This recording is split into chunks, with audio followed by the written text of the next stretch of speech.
Ele é bastante conhecido no mundo esotérico, no mundo teosófico. Tá? O Ricardo faz muitas vivências, cursos, palestras. Né? Se vocês quiserem conhecer um pouco mais, fala o teu blogspot aí, vai. Qual que é? Pode falar. Pode? Pode, claro. Deve. www. Está todo mundo anotando. Ponto Ricardo Máfia, mas é máfia sem o acento agudo, né? 2 Fs, né? Senão o pessoal vai achar uma coisa diferente. www.ricardomafia.blogspot.com.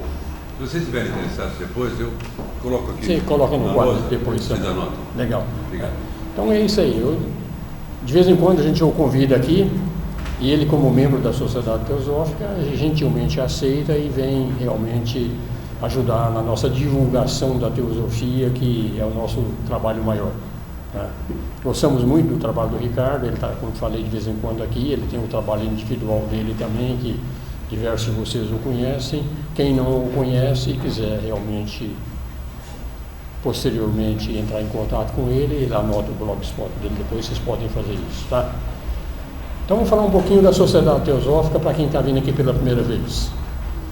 A sociedade foi fundada em 1875, foi fundada nos Estados Unidos, orientada por mestres espirituais. Do lado material, foram uma série de pessoas que realmente fizeram parte dessa fundação, entre os quais o primeiro presidente da Sociedade Teosófica foi o Henry Steele Olcott, a foto dele está sob o piano, e a mentora maior da Sociedade Teosófica, a foto também está sob o piano, Helena Blavatsky. Helena Blavatsky trouxe do Oriente para o Ocidente uma série de coisas que era de conhecimento milenar, mas era de conhecimento milenar no Oriente. No Ocidente ela trouxe muita novidade que realmente era desconhecido na época. Hoje não, hoje nós temos a Sociedade Teosófica fundada pela Blavatsky, né? E diversas outras escolas se embasaram nos ensinamentos de Helena Blavatsky. A gente pode citar uma série de escolas aí que são oriundas da Sociedade Teosófica. Então o trabalho dela foi fantástico nesse sentido, de trazer um conhecimento milenar que no Ocidente era praticamente desconhecido. Né? Temas como reencarnação, lei do karma, lei da reencarnação, sobre mestres, sobre dimensões, sobre série de coisas, evolução, lei da evolução, tudo isso foi trazido para cá e na época era realmente tudo novidade, né? Mas no Oriente não, no Oriente era bastante conhecido. E a própria Blavatsky fala na obra dela, Mor, que é conhecida como a Doutrina Secreta, que na realidade tudo que ela trouxe para cá foi um ramalhete de rosas e o que ela fez foi o cordãozinho que amarrou o cordão de rosas. O resto era conhecimento realmente milenar que ela trouxe para cá. Então nós somos muito gratos a isso. Trouxe realmente para o lado ocultista esses ensinamentos que ela trouxe aqui, deu diversas crias e hoje é muito conhecido. Hoje, se a gente entra no Google e coloca lá Mestres de Sabedoria, você coloca lá Conde Saint-Germain, você coloca Mestre Moria, Mestre Kuthumi, aparecem milhões de citações. Tá? Mas era tudo desconhecido e realmente foi trazido para cá nesse trabalho maravilhoso que Helena Blavatsky fez aqui. Então ela ficou fundada nos Estados Unidos, foi para a Índia, onde permanece até hoje. A sede mundial da Sociedade Teosófica é na Índia. Tá? E ela está representada num sem número de países e funciona naquilo que nós chamamos de lojas. Então o local que estamos aqui é uma loja Teosófica Liberdade. Ela é afiliada à Sociedade Teosófica no Brasil, que por sua vez é afiliada da Sociedade Teosófica Mundial. Então nós trabalhamos naquilo que nós chamamos de lojas, e aqui é a loja Teosófica Liberdade. Tá? Em São Paulo, teosofia, nós somos poucos realmente, essa aqui é a maior loja infrequente aqui no estado de São Paulo que nós temos, é a loja Liberdade. Tá? Então sejam bem-vindos, tá? Venham conhecer. O que nós fazemos com esse conhecimento todo que a gente aprendeu graças aos mestres, graças a Blavatsky e tudo mais? Nós temos que divulgar. E a nossa divulgação se passa de algumas formas. Uma delas são essas palestras que a gente dá às sextas-feiras aqui. E dentro dessas palestras às sextas-feiras a gente varia sobre temas diversos. Nós não ficamos só presos nos ensinamentos tradicionais da Sociedade Teosófica. Então, palestras aqui às sextas-feiras, nós trazemos budistas, nós trazemos hinduístas, nós trazemos cristãos, nós trazemos psicólogos, trazemos psiquiatras, trazemos cientistas, para divulgar a verdade, porque a verdade está entre religião, ciência, filosofia. Religião, ciência e filosofia. Entre esses três aqui a gente acha a verdade. Religião sem ciência, sem filosofia é manca. Ciência sem religião, sem filosofia também é manca. Então está nesse tripé aí. Então achar a verdade realmente é um trabalho que cada um de nós tem que fazer, e nós podemos afirmar com certeza a verdade para cada um de nós é diferente, tá? O grau de conhecimento de cada um, a índole de cada um é diferente. Então a gente vai achar essa verdade, é uma garimpagem, é um trabalho que nós temos que fazer. E isso é o que o melhor faz a sociedade teosófica, ela é aberta nesse sentido. Nós somos abertos a todas as religiões, a todos os pensamentos, não somos dogmáticos. No nosso meio nós temos cristãos, budistas, hinduístas e vai para aí afora. Então isso aqui é o que nós fazemos aqui, é a divulgação realmente do pensamento teosófico associado com pensamento de outras escolas que complementam o pensamento teosófico. É o nosso trabalho. Sexta-feira, palestra nesse sentido. Quem quer conhecer mais a teosofia mesmo, nós mantemos aqui um curso de teosofia às segundas-feiras, das 7h30 às 9h30. Nessa segunda-feira, a próxima agora, a aula de teosofia vai ser sobre justamente os mestres de sabedoria. Nós vamos falar realmente da grande fraternidade branca, nós vamos falar um pouco do tema da palestra que o Ricardo vai dar hoje aqui, o caminho, os desafios do discipulado. Então nós vamos falar sobre isso aí, porque tudo é evolução. E a evolução é realmente inerente ao ser humano, todos nós estamos trabalhando. Então esse curso de teosofia é para isso.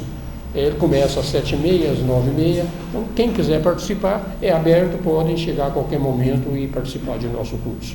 Então esse é o movimento da Loja Liberdade às segundas-feiras. Às terças-feiras nós estamos mantendo um curso aqui. O curso atual é o poder do pensamento pelo yoga, embasado em ensinamentos do mestre chamado Sivananda. Eu não recomendo que vocês venham fazer esse curso não, porque ele está bem no finalzinho, então não é realmente o ideal entrar nesse curso agora.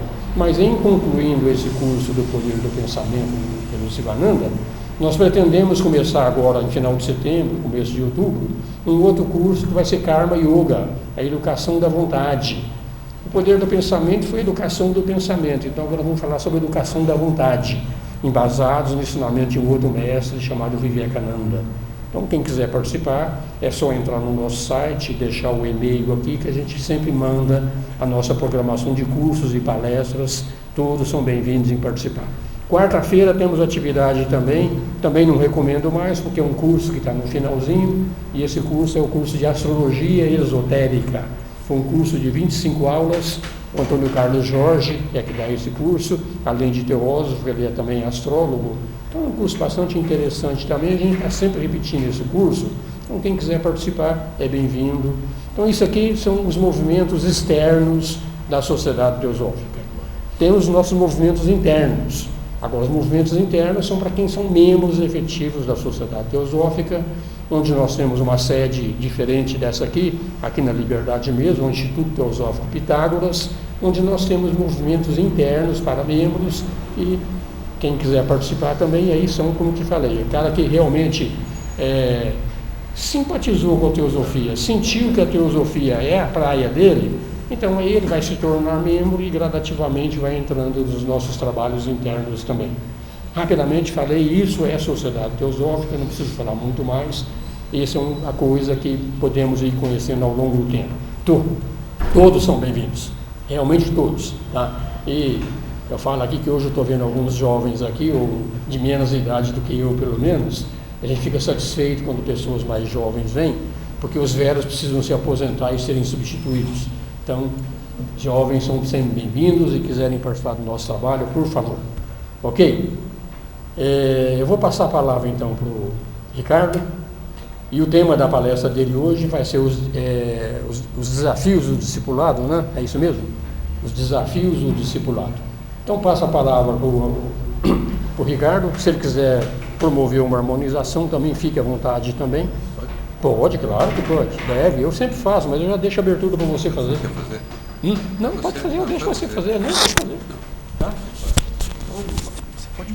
Coloca o microfone, por favor, que a internet possa te ouvir também. Nós temos Que honra, o irmão, centenas de pessoas bode, escutando. um bode colocando a coisa no outro bode. Aí é só ficar esperto aqui. Só ficar esperto no fio. Como assim? Por favor. Tá, você vai Promova ficar a sentado aí? harmonização, então. Você não quer Essa fazer? harmonização, então. Faz a harmonização. Quer que eu faça? Eu gostaria, você é o presidente. Faz aí.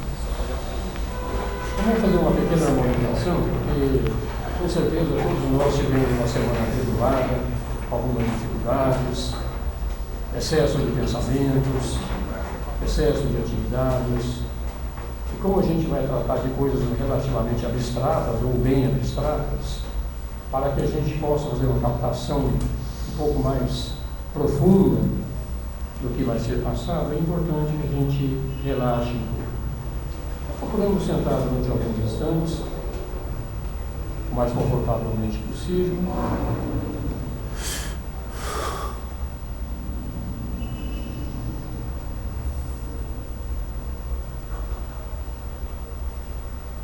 Durante alguns instantes, podemos observar a nós mesmos, observar o nosso corpo, ver o que está incomodando.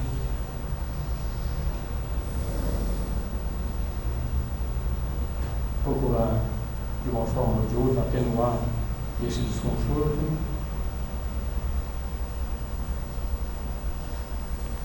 E a grande vantagem de a gente observar o nosso corpo, que traz uma certa tranquilidade, é nos dissociarmos do corpo.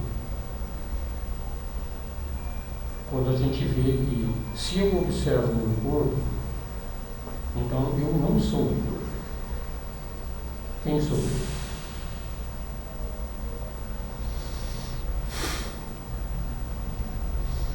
Mais alguns instantes, passamos a observar também nossas emoções. Algumas sutis, outras mais pesadas, que sempre nos interferem na nossa vida.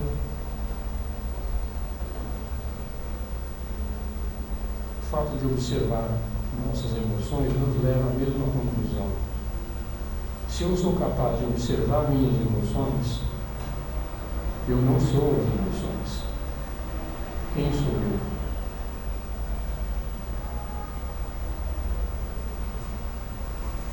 Prosseguindo, passamos a observar nossos pensamentos. Em espiritualidade, quanto mais calmos estiverem os nossos pensamentos, mais nos aproximamos de Deus. E observando os pensamentos, a conclusão é a mesma. Eu não sou os pensamentos. Quem sou eu?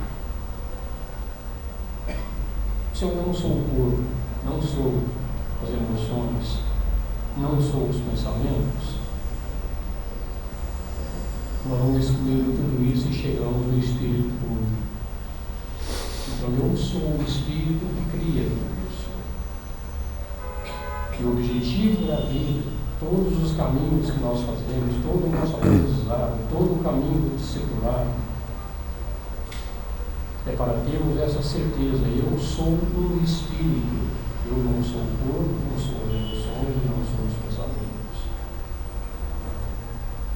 Se a gente faz esse tipo de exercício diariamente, gradativamente a gente vai abrindo a nossa consciência, a percepção das coisas do Espírito. Então isso aqui é realmente um trabalho a ser feito diariamente, essa observação. A vida oculta, que vibras em cada átomo.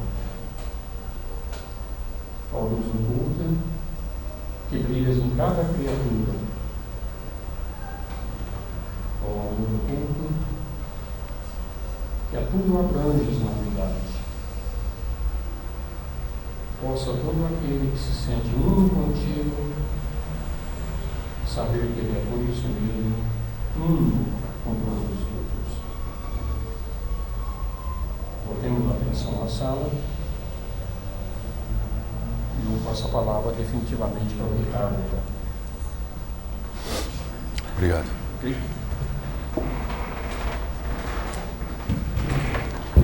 Mais uma vez, boa noite a todos.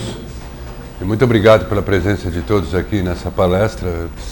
Todos estão prestigiando a Sociedade Teosófica, indiretamente, obviamente, a mim. E eu agradeço de coração pela presença de todos aqui. Agradeço, embora não conheço uma parte dos que estão aqui presentes, os que estão aqui presentes que eu conheço, eu torno a agradecer de coração, principalmente a Alina, lá, nossa amiga, os mestre Mário aqui na frente, o casal que eu tenho uma estima e um profundo apreço, o Cláudio, a Ângela, presentes aqui me prestigiando, muito obrigado. Meu irmão Luciano, aliás, o meu irmão Luciano, estava falando de blog, ele tem uma baita de uma agência que vai conduzir o meu trabalho, quero que isso fique registrado para o Brasil inteiro, já que nós estamos sendo transmitidos ao vivo, não é? Você com a sua agência vai tocar o trabalho. Então, eu te agradeço de coração, viu, irmão? Quero agradecer ao nosso irmão Osmir, a esposa dele, a toda a diretoria da loja Liberdade, pelo fato de me dar essa oportunidade, mais uma vez, de estar falando aqui na Sociedade Teosófica. E gostaria de fazer uns agradecimentos de pessoas que já estão do outro lado, né? Gostaria de dedicar essa palestra ao Dr. Alberto Lira, que foi um grande teosofista, foi um grande empreendedor na década de 70 e 80 aqui no Brasil, 60, enfim, na Sociedade Teosófica. O Sr. Maximino Rocha, outro líder teosófico importante, já estão nos outros planos, com certeza, trabalhando com a teosofia, enfim, fazendo toda essa proposta de fraternidade, impulsionando a fraternidade, ou tentando impulsionar a fraternidade aqui no planeta, no plano físico, né? Também gostaria de agradecer uma pessoa que se foi recentemente, se foi para melhor, né? O Dr. Carlos Vieira, que é um ícone aqui da loja Teosófica Liberdade durante muito tempo. Enfim, Cirila Rídel Figueiredo, Joaquim Gervásio Figueiredo, grandes líderes que levaram o ideal teosófico à frente aqui no Brasil, né? E parabenizar aqui o Osmir e toda a diretoria pelo empenho, eu estou amarrado aqui com o fio da internet, pelo empenho, Luciano já resolveu, obrigado, pelo empenho de divulgar o trabalho teosófico. A questão, eu falar aqui, para mim é muito importante, agradeço ao senhor Mário por ter feito a ponte aí da palestra, obrigado, senhor Mário, porque aqui foi, como todas as palestras que eu dou, uma condução aqui que eu faço das palestras é sempre a mesma. Aqui foi o primeiro lugar que eu dei palestra na vida, então essas cadeiras são as mesmas, então elas estão bem magnetizadas, não? E o chão é o mesmo, a coluna é o mesmo, quer dizer, mesmo figuradamente falando, né, pela questão da impermanência, muita coisa mudou, mas nós psicologicamente estamos no mesmo local. Eu tenho muito carinho. O irmão Osmir falando, me permita, sobre os trabalhos internos da Sociedade Teosófica, nós temos esse trabalho externo, que são as lojas teosóficas, são núcleos espalhados por todo o planeta, enfim, levando, nós vemos autores importantes, como o próprio atualmente é popular, o Amit Goswami, né? Boa base da obra do Amit Goswami é teosófica, é só pegar os livros teosóficos, os livros que ele edita, com toda a propriedade dele, e nós notaremos referências aos ensinamentos teosóficos. O Fritjof Capra, Rupert Sheldrake, uma série de pessoas de ponta que realmente comungam com as ideias teosóficas, ideias essas que tiveram origem, como bem o Osmir falou, a partir de Madame Blavatsky, Henry Steele Walcott, o próprio William K. Judd, e depois nós vemos Charles Webster Leadbeater, Annie Besant, Jinerazadasa, que tem a foto do Jinerazadasa, acho que ali, né? Enfim, George Arundale lá atrás, Sirihan, o John Coates, que eu tive o prazer de conhecer. Como bem disse o Osmir, o movimento, hoje é movimento teosófico, tem a Sociedade Teosófica, tem um movimento ocasionado pela Sociedade Teosófica com liberdade de pensar. Isso é o que mais importa, para estimular o progresso da humanidade, o que não é tarefa fácil. Quanto aos movimentos internos da Sociedade Teosófica, como o irmão Osmir falou, é importante que se diga que a pessoa que depois de um tempo é ativa na loja teosófica, está afiliado na Sociedade Teosófica, ela é convidada para participar desses movimentos internos. Às vezes as pessoas se queixam que a sociedade nas reuniões ela não é prática, né? Porque ela passa a informação. Mas só a informação, se a informação ocasionar um insight, já é muita coisa. É muita coisa. É lógico que as pessoas gostam de prática, nós gostamos de prática, enfim. Mas dependendo da estrutura psicológica da pessoa, se a pessoa não estiver com uma estrutura psicológica adequada, uma prática, vamos dizer assim, espiritualista, pode ocasionar alguns desequilíbrios, principalmente químicos. Não é? Então, a proposta teosófica é passar o conhecimento.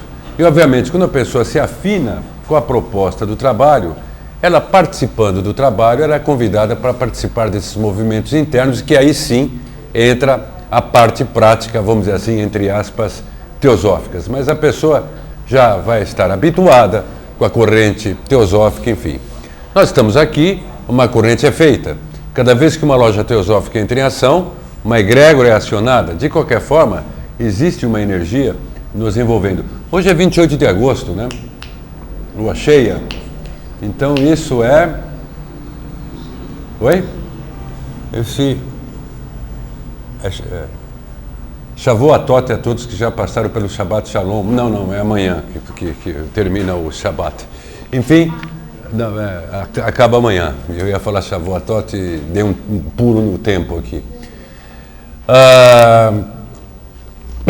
O tema, os testes do discipulado, quando lido em vários livros sérios, não só teosóficos como outros livros, pode passar para nós talvez uma impressão negativa e pessimista. Não tem nada de negativo nisso. Eu não estou aqui na qualidade de discípulo, estou aqui na qualidade de um conferencista.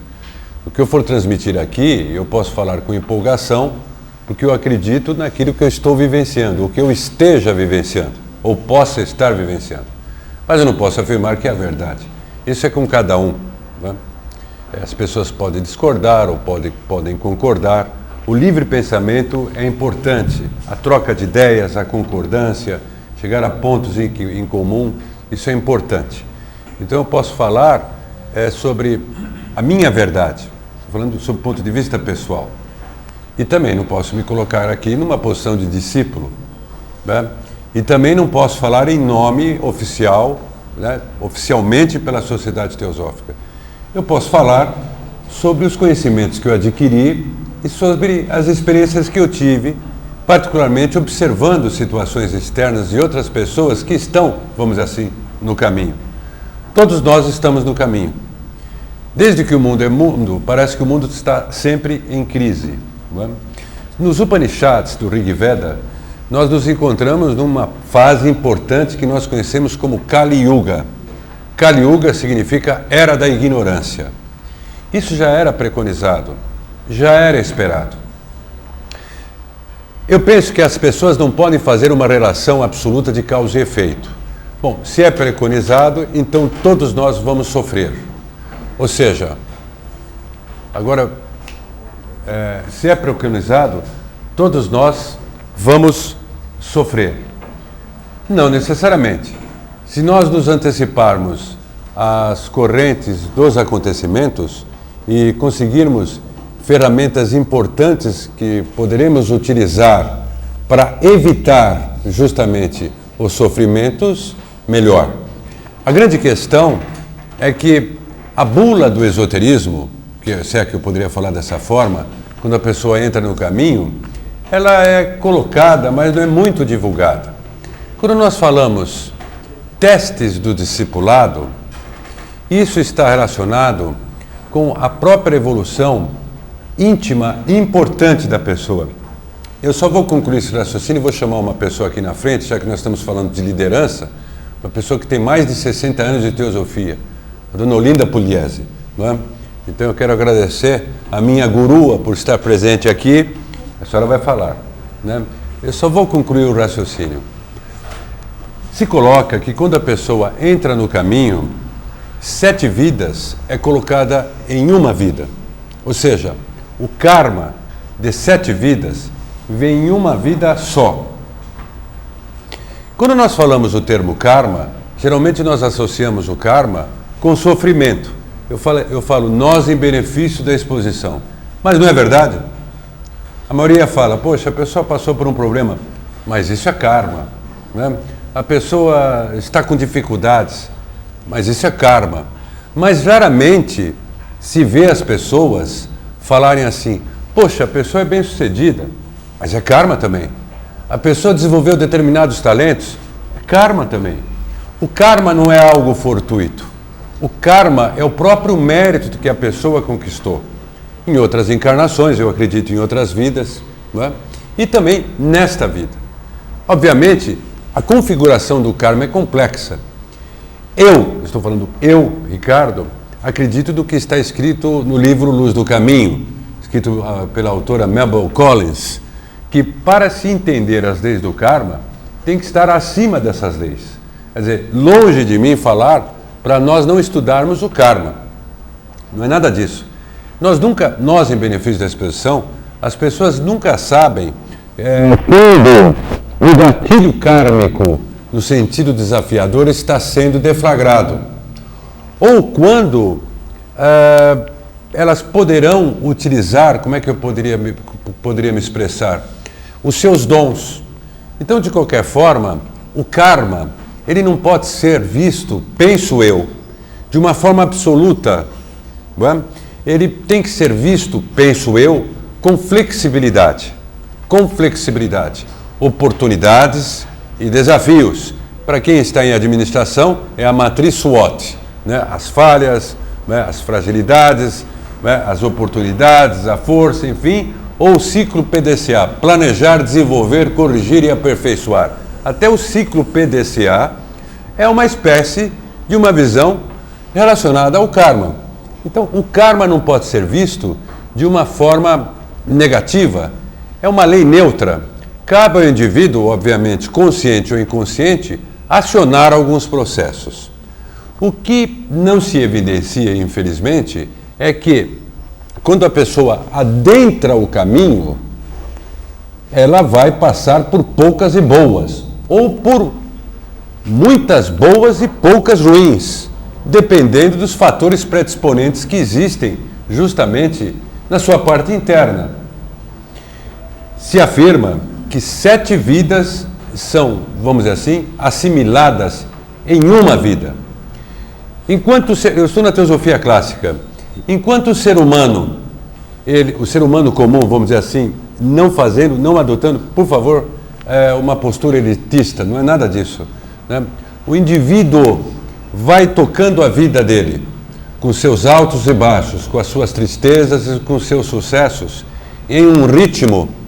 O indivíduo afirma-se que está, tanto homem como mulher, no caminho do discipulado ou probacionário, enfim.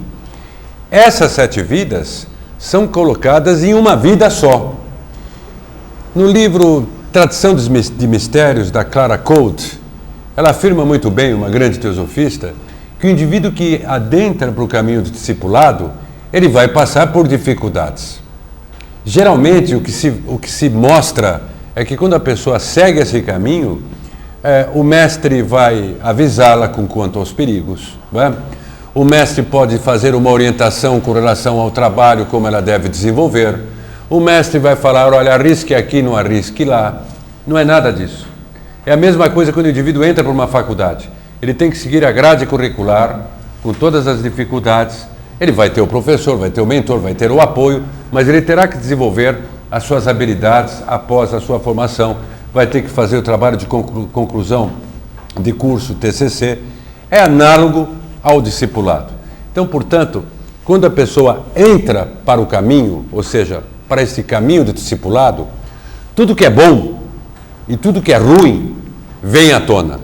É inexorável tudo que é bom e tudo que é ruim. E eu digo mais, às vezes, muitas coisas que a pessoa não identifica nela acabam sendo identificadas através da sua vida fora. Tudo que é bom e tudo que é desafiador. Não significa, é tão paradoxal o tema, que não significa necessariamente que o que seja desafiador fora seja um karma ruim que possamos ter trazido de outras vidas. mas é uma oportunidade que não é fácil de superação. Agora, a questão que eu falei aqui, de mestres de sabedoria, de Mahatmas, ou de anjos, ou de arcanjos, no sentido de nós não pedirmos ajuda a eles, eu acho que devemos pedir ajudas, no caso, a essas inteligências superiores, né? E por que não? Eu penso que os Mahatmas, tanto os homens como as mulheres do passado, eles quando estavam em situação ou situações as mais desafiadoras e as mais difíceis, eu tenho certeza que eles pediram ajuda também lá para cima. Então eu creio que como esses seres são os senhores da compaixão, eles irão nos ajudar. Vamos colocar de uma forma religiosa, com todo respeito às religiões, os mestres, os Mahatmas, os Devas ou anjos, pode ser poético isso que eu estou falando, mas eu acredito nisso, seriam agentes de Deus, seriam agentes de Deus em nossas vidas. Obviamente, o caminho do discipulado leva o indivíduo, aos poucos, a ir conhecendo a sua natureza íntima, a justamente ir se integrando com a sua própria consciência superior, que comumente nós conhecemos como eu superior, ou Buda interno, Cristo interno, ou consciência transpessoal. Eu gosto muito de frisar em todas as palestras a pirâmide, a hierarquia das necessidades de Abraham Maslow, que é colocado em toda a grade curricular de psicologia, de administração, enfim. As necessidades humanas quais são? Não tem como escapar disso. Necessidades fisiológicas. Ninguém fica sem comer, se alimentar. E outros processos metabólicos do corpo. Necessidades fisiológicas. Está claro para vocês, pessoal? Segundo, necessidades de segurança. O que são as necessidades de segurança? A pessoa trabalhar, receber o seu salário no final do mês, para poder pagar as suas despesas e os seus compromissos diários na vida do dia a dia, remédio, um monte de coisa. Necessidades de segurança. Não dá para escapar disso. Necessidade de estima.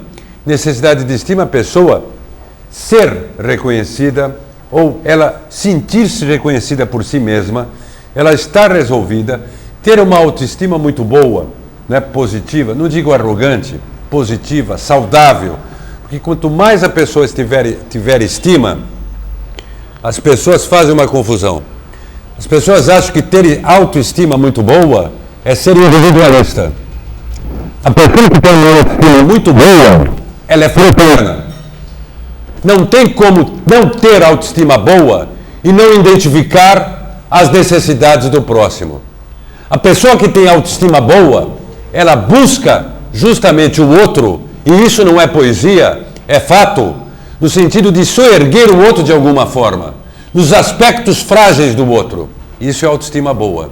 Geralmente as pessoas associam autoestima com o indivíduo altamente individualista, pensando apenas em si mesmo, tanto homem como mulher. Isso não é a autoestima.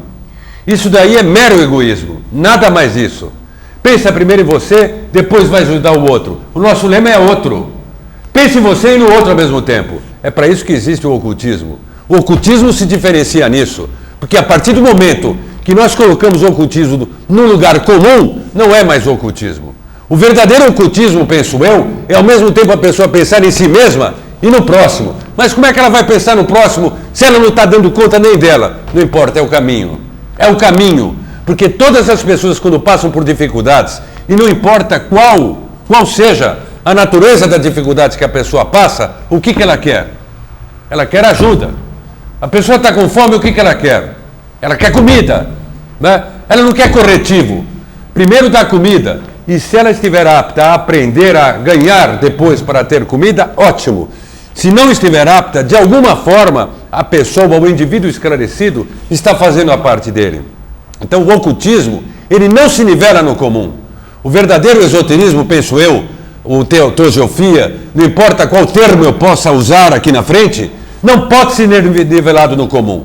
Porque se nós nivelarmos o ocultismo no comum, não é ocultismo. Se nós nivelarmos o esoterismo, a teosofia, pelo comum, não é teosofia. Mas, para ser teosofista, ou o mais difícil, como o Osmir falou, que é teósofo, que é vivenciar o espírito, a essência da teosofia, do rosacrucianismo ou do kardecismo, não importa qual termo que nós possamos utilizar, que é a sacralização do ser humano, a verdadeira sacralização do ser humano. Para vivenciar a teosofia significa que nós devamos nos considerar completamente apartes, elitistas? Não. Obviamente, como Lord Tennyson falou, Lord Alfred Tennyson, o próprio Mahatma Kutumi repete essa afirmação do Tennyson no livro Mahatma Letters, nas Cartas dos Mestres. Autorrespeito, autoconhecimento e autocontrole, esses três dão um poder soberano à vida. Autorrespeito é a pessoa sentir-se digna, que é um ser espiritual. Nós estamos ainda onde, que fase da pirâmide de Abraham Maslow? Necessidades de estima. Acima disso, nós temos as necessidades sociais. Nós temos que nos relacionar com as pessoas.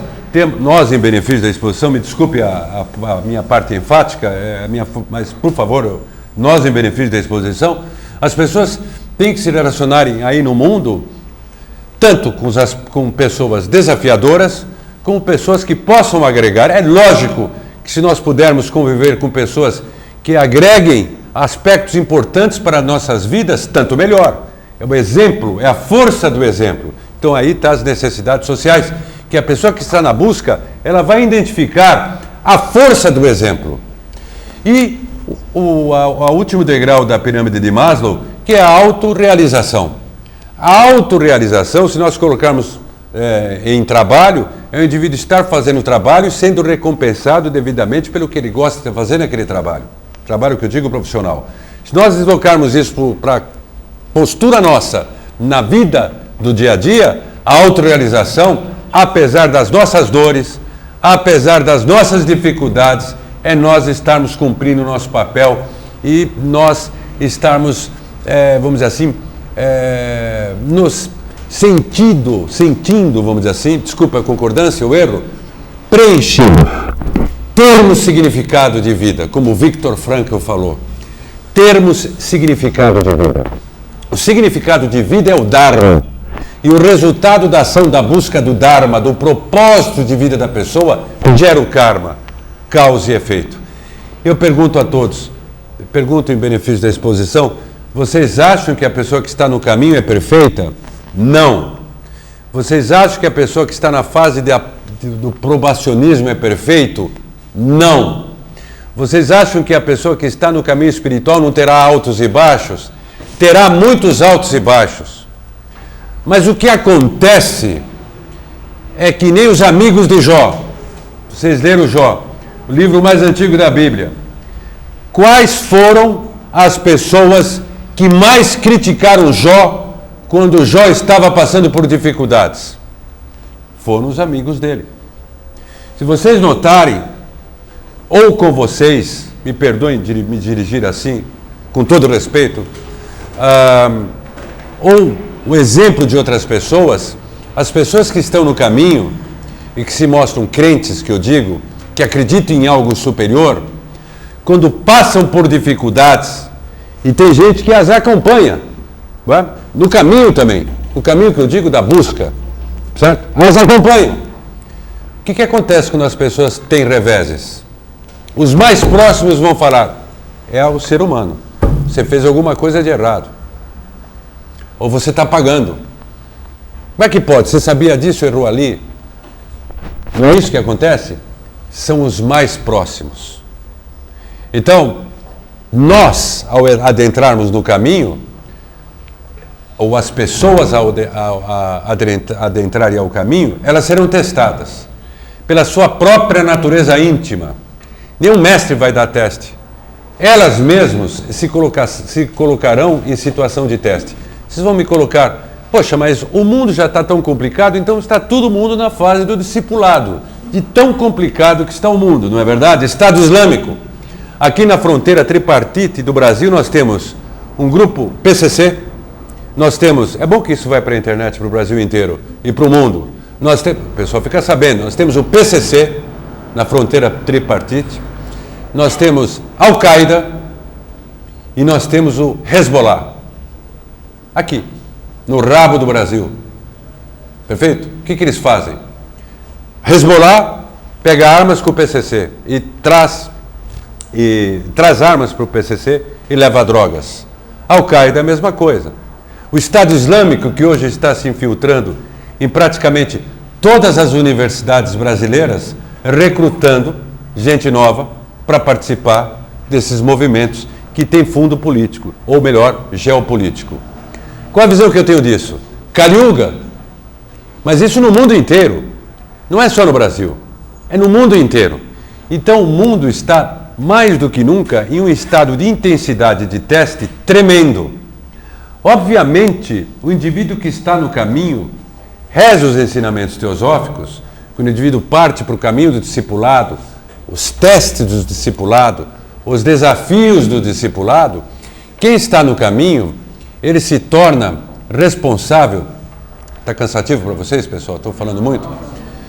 Quem está no caminho se torna responsável pela sua família. Isso é duro, hein? Isso já é um caminho e tanto, fala a verdade. Não é? Pela sua família, ou seja, pelos desafios da sua família, ele puxa os desafios para si. Ele se torna responsável pelos desafios da sua cidade, do seu município, do seu país e do mundo. O discípulo no caminho, ele recebe todo o desafio maciço do mundo para cima dele, porque é o indivíduo que está num processo de despertar. Ele recebe tudo isso, toda essa carga que vem do mundo para cima dele. No Luz do Caminho se fala que o indivíduo que está no caminho se transforma num pequeno redentor de seres humanos. Então, e não é verdade? É um paradoxo. A pessoa que está no caminho probacionário, quanto mais ela sofre, mais ela está aliviando o mundo. Porque além dela estar resgatando os seus próprios desafios da sua vida e devidas, ela está também puxando para si. Isso vai desanimar, eu acho que desanima muita gente, né? Puxando para si o sofrimento do mundo. E como não poderia ser diferente? Toda pessoa esclarecida, qual o dever dela? Levar a luz da razão, escoimar o sofrimento, aliviar o fardo do outro. Pessoa esclarecida. O que o Cristo fez? Assumiu a responsabilidade, entre aspas, de muita coisa da humanidade. O Sr. Buda, a mesma coisa. Shankaracharya ali, o amigo do Osmir, também a mesma coisa. Zoroastro, Maomé, que indevidamente utilizam o termo do Islã, que nós vemos os derviches e os grandes sufis, o próprio Moisés, eram turmas de vanguarda. Se nós notarmos, todo benfeitor social ou benfeitora social, ou construtor ou construtora social, aí na vida do dia a dia, acaba assumindo o fardo de muita coisa. Esoterismo, o verdadeiro esoterismo, ou teosofia, ou não importa qual nome se possa dar, o indivíduo tem que aplicar, ele pensa que ele tem que aplicar os seus poderes para resolver os problemas da sua vida do dia a dia. Eu até concordo que ele tem as suas habilidades supranormais para aplicar na vida do dia a dia, porque também não teria lógica. Mas na medida que ele aplica as suas faculdades supranormais para resolver os seus desafios da vida do dia a dia, ele tem que ajudar o outro também. Olha, todos nós que estamos aqui presentes, me desculpem a intimidade de me dirigir dessa forma a vocês. Nós não temos das nossas angústias? Hein? Não temos? É vergonha achar que temos angústias? Nós não temos os nossos problemas? Quais são os nossos problemas? Eu sei que financeiro ninguém tem, está tudo resolvido. Quais são os nossos problemas? Geralmente financeiros, geralmente problemas afetivos ou problemas de ordem emocional. A ordem emocional eu falo estresse, pressão da vida do dia a dia, problemas familiares, dificuldades familiares. Não temos? Quando eu entrei na teosofia, eu achei um mundo mágico. Quando eu acessei as informações desse caminho esotérico, Achava fantástico. Aí, né, de acordo com a idade, com o tempo que nós vamos vivendo, enfim, nós vamos nos deparando com uma série de responsabilidades. Não é verdade? Um pai de família não tem responsabilidades. Uma mãe de família não tem, uma avó de família, uma bisavó de família não tem responsabilidades. Tem responsabilidades que não são poucas. O discípulo, a discípula, assume todas as responsabilidades da nação e do mundo. É por isso que nós, a cada dia que passa, se nós olharmos o José Argüelles, em 1987, quando trouxe a convergência harmônica para o mundo, que nós vimos a nova era surgir, então foi uma série de movimentos que surgiram, espolcaram movimentos para tudo quanto é lado, as pessoas se entusiasmaram muito pelo esoterismo, achando que num pequeno passe de mágica, é lógico que eu quero passe de mágica, eu sei que todos nós queremos, poderíamos mudar as nossas vidas de uma hora para outra. Nada disso aconteceu. Por quê? Para se ter poder mágico, a pessoa tem que ter poder psicológico. É lógico, para se ter o poder supranormal de conseguir transformar o que nós falamos as adversidades em vitórias, ela tem que desenvolver o quê? Poder psicológico. Poder psicológico é só através do autoconhecimento. Autoconhecimento é teoria e prática ao mesmo tempo. A vida do discipulado é uma vida árdua, é uma vida espinhosa. As pessoas acham que o fato de estar no esoterismo vão participar de uma vida mágica. A vida pode se tornar mágica a partir do momento que o indivíduo consegue descobrir o próprio significado da sua própria vida e dar uma conotação importante e rica para a sua própria vida, com quantas oportunidades que surgem. Mas surgirão adversidades e muitas. E, infelizmente, isso não é colocado. O indivíduo, por exemplo, que quer despertar Kundalini, não está cheio de gente por aí? Vocês me permitem tirar o casaco?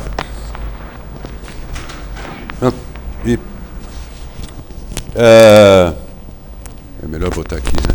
Obrigado. Não, está tudo bem. Obrigado, Luciano. Obrigado, irmão.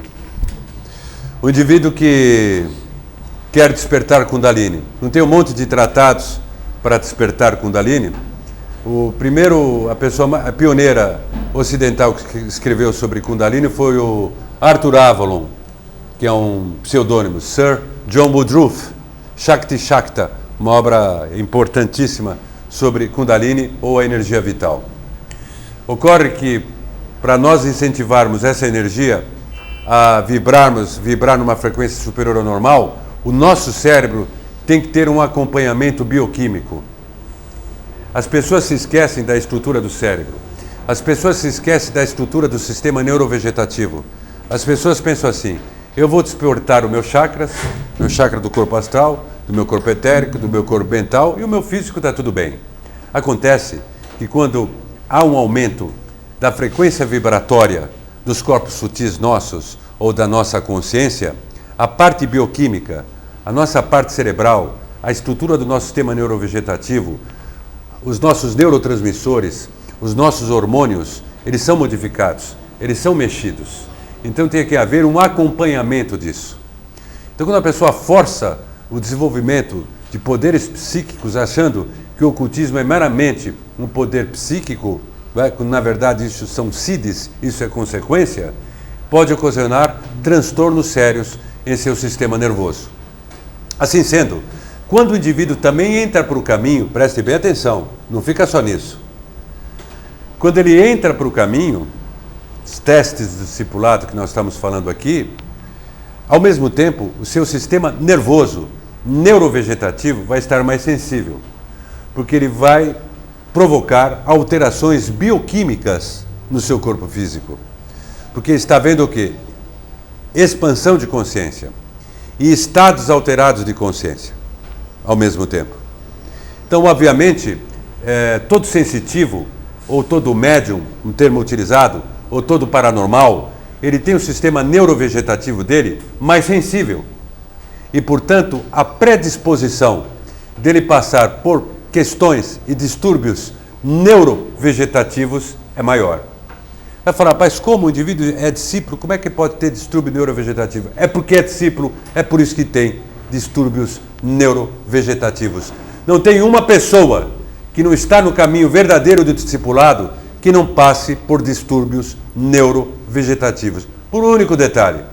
Ele expandiu a consciência, ele começa a olhar o mundo de outra forma, ao mesmo tempo ele percebe a sua realidade, os seus compromissos da vida do dia a dia, que não são fáceis, as suas responsabilidades, e ao mesmo tempo ele tem um chamamento. Então há um conflito. Nesse conflito, a força da energia psíquica desce mais. Desce lá, vamos dizer assim, da sua consciência superior, passa pelos chakras, colocando de forma técnica, do nosso corpo mental, do nosso corpo astral, do nosso corpo bioenergético e vai para as glândulas e plexos do corpo físico. Isso mexe com todo o metabolismo do corpo físico do indivíduo. Por isso que, eu sempre falo, tem muitos discípulos que tiveram crises de depressão. Todo discípulo é um ansioso. Por quê? Porque ele é hiperativo, é um indivíduo que está na ação. E, obviamente, a ansiedade, quando decola e esbarra a parte tóxica, a pessoa vai somatizar. Por quê? Porque além do processo de desenvolvimento interno que ocorre dentro dele, ele recebe a carga do externo. Nós acabamos de falar, o discípulo em prova recebe a responsabilidade do que ocorre no mundo, ao seu redor, na sua cidade, no planeta. Recebe tudo isso.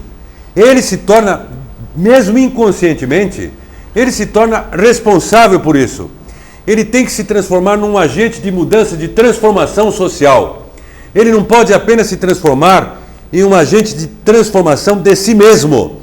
Ele, concomitantemente, ele tem que se tornar um agente de transformação individual e coletivo. Inspirar coletivamente. A própria Alice Bailey, no livro Iniciação Humana e Solar, ela fala que o Mahatma, o mestre de sabedoria, se ficar muito tempo, ou muito tempo não, pouco tempo próximo ao indivíduo, como é que eu poderia dizer, comum, que não tem um estado de consciência expandido, a vibração desse Mahatma, desse ser, ocasionará a princípio algo de bom para a pessoa, mas depois vai ativar todo esse processo interno do indivíduo, vai acelerar e dar distúrbios. Entenderam?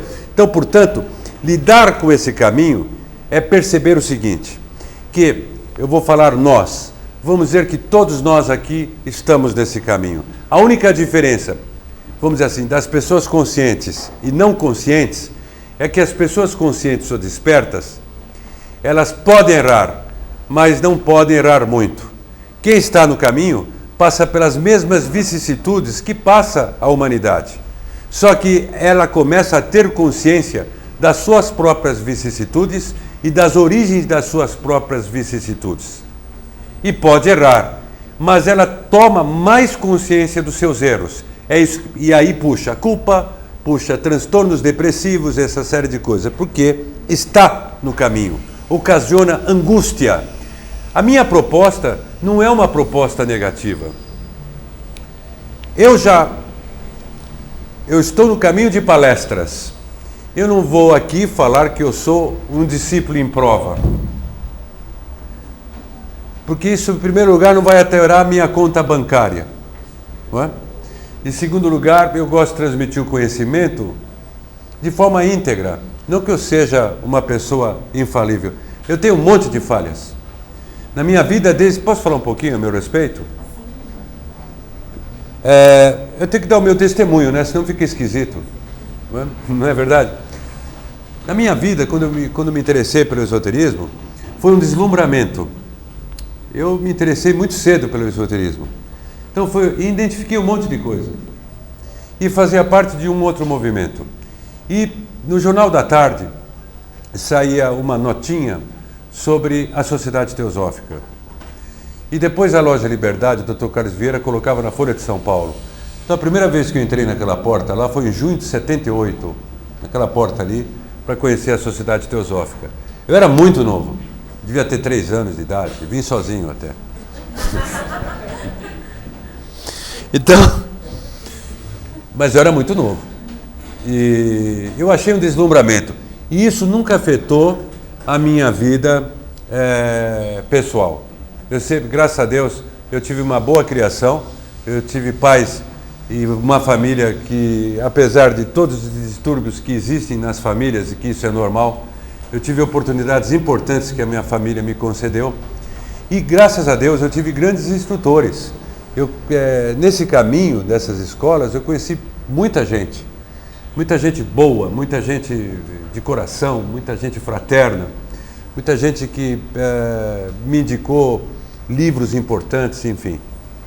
E aí eu fui desenvolvendo o meu trabalho. Eu não vou falar sobre o meu trabalho aqui, mas chegou num determinado momento que eu apanhei muito, mas muito. E nesse apanhar, o ditado é que, como é que chama? A verdadeira amizade depois de comer, como é que é? 1 quilo de sal, mas durante muitos anos, né? Nesse apanhar, nós identificamos as pessoas que são solidárias a nós, não solidárias com os nossos erros, porque não tem como não errar nessa vida. E nós identificamos também as pessoas que não são solidárias conosco. Bom, o que fazer? Identificarmos. O que fazer com as pessoas que não são solidárias conosco? Perceber que nós podemos ser solidários com os outros ainda mais, suprindo ainda aquela condição de aquelas pessoas não terem desenvolvido, vamos colocar assim, aquela habilidade de não serem solidárias. Então nós temos que ocupar os espaços que faltam de solidariedade.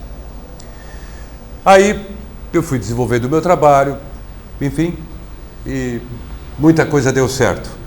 E passei também por tempestades que não foram fáceis. Não vou falar aqui detalhes, porque está indo para o mundo inteiro.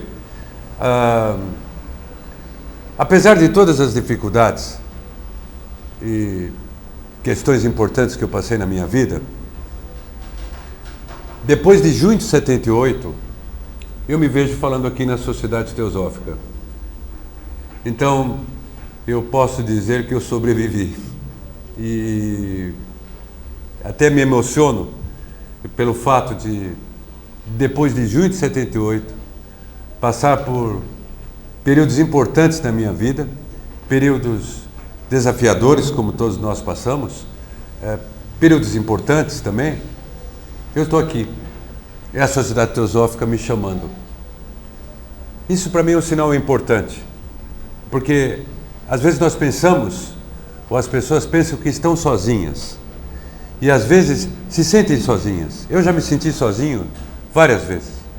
Nós necessitamos de companhia, nós queremos entrar em contato com pessoas que compartilhem do nosso ideal, ou que compartilhem também com as nossas angústias. Se vocês passam por angústias, eu respeitosamente pergunto a vocês: vocês não gostam de compartilhar as angústias de vocês com os outros, com o próximo, para ver se tem um feedback de força? Não é normal isso? Eu tenho certeza que os mestres de sabedoria, quando eles não estão lá muito bem, que eles devem ter problemas com certeza, parece que Shambhala está em crise também, isso é brincadeira, não é? Eu tenho certeza que um chega para o outro e fala: poxa, a situação está difícil. Quando foi fundada a Sociedade Teosófica, o mestre Kuthumi e o mestre Moria apresentaram o plano de fundação da Sociedade Teosófica para os demais membros da Sociedade Teosófica. Vocês sabem o que os outros mestres falaram para o mestre Kuthumi e para o mestre Moria, que levaram conhecimento especializado para o público? Vocês sabem o que os mestres falaram para o mestre Kuthumi e para o mestre Moria? Os outros mestres que eu digo, Serapis Bey, Hilarion, Polidorus Insurênios, Tuitit Bey e assim vai. Sabe o que falaram? Vai ser cego guiando cego. Isso eles falaram para o mestre Kuthumi e para o mestre Moria. Você vê que a divergência alcança patamares outros. Não é? Pois bem, mas a Sociedade Teosófica está aqui.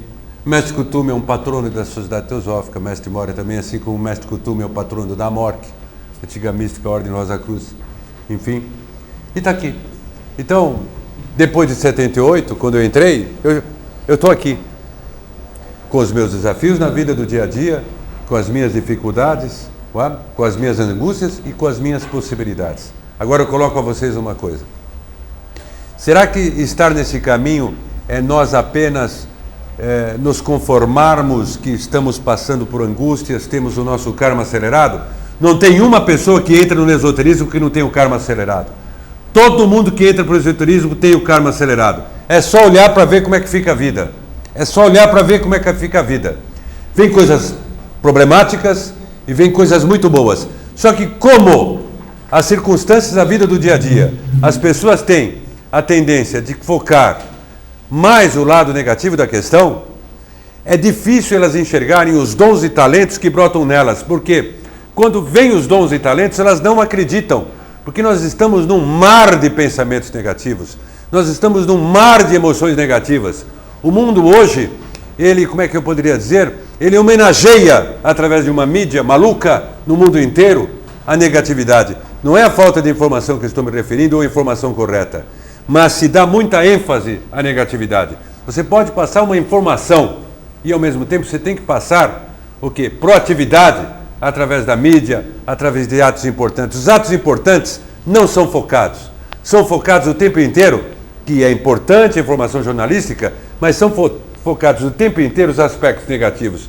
Isso arrebenta qualquer grupo social. Isso desestrutura quaisquer sistemas sociais.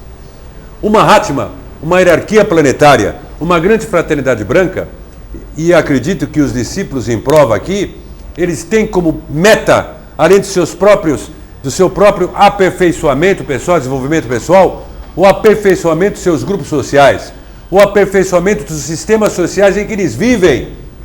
Só que ninguém em benefício da exposição, a maioria das pessoas acham que para você ensinar o outro a pescar o peixe, você tem que aprender a pescar o peixe. Tá tudo bem. Mas no esoterismo, você tem que aprender a pescar o peixe e ao mesmo tempo que está aprendendo a pescar o peixe, ensinar o outro a pescar o peixe. Entenderam? Não é linear o esoterismo.